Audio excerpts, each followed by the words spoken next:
Tonight, tying Medicaid to work, the American mess in Greenland, and trying to laugh about Trump. He is the only human being who could make American Jews want to move back to Germany.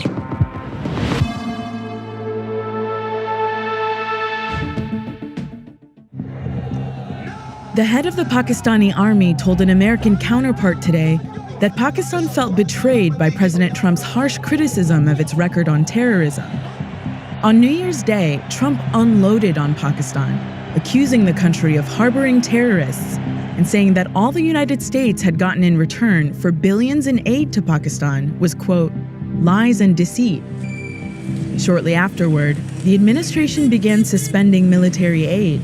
We see the Pakistanis continuing to provide safe harbor havens inside of Pakistan for terrorists who present risks to the United States of America.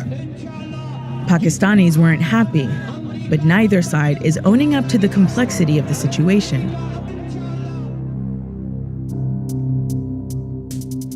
When the Trump administration accuses the Pakistani government of harboring terrorists, they've got a point.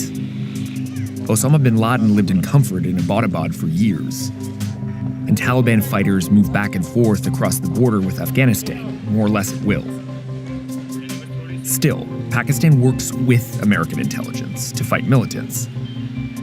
And in Pakistan's cities, law enforcement officers are proud of the strides they've made.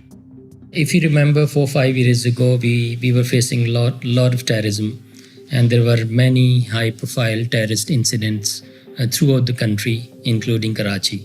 So you're saying statistically, crime, terrorism, everything's gone down in Karachi in the last few years? All sort of crime, extortion, kidnapping for ransom, high-profile terrorism, target killing, gone down beyond our, imagination. Pakistan has sacrificed a lot in terms of loss of human lives, in terms of material loss, and it has affected each and every member of our society. I've always wanted to be a police officer since my childhood. I was inspired by the uniform and by this life that we are busting terrorists. Rizwan Tariq is 26 years old and new on the force. So when the President of the United States is inferring that Pakistan doesn't take terrorism very seriously, I mean... When we see statements like that coming from our allies, it lowers our morale. But we are still fighting, and Pakistan is playing its part in eliminating this terrorism from the map of the world. Omer Shahid Hamid, the head of counter-terrorism for the Karachi police, says that the frustration that Washington is feeling is less about Pakistan than about its neighbor to the west. In my opinion, it really has to do with frustration over the situation in Afghanistan. Obviously, the US and Pakistan are interested parties in that.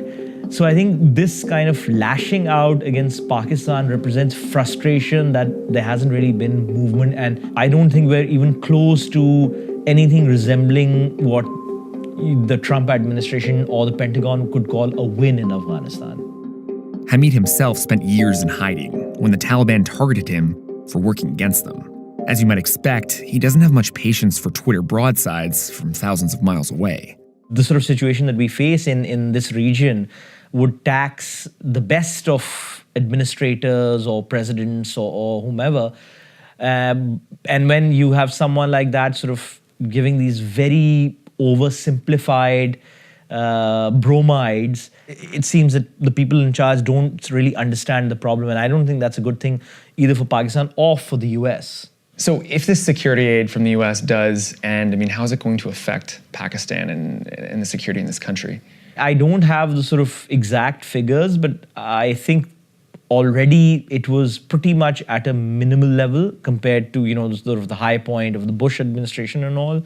I don't think that our job as counterterrorism professionals was being sort of impacted particularly positively by flowing amounts of US aid. So I think it's been an indigenous show for a while now.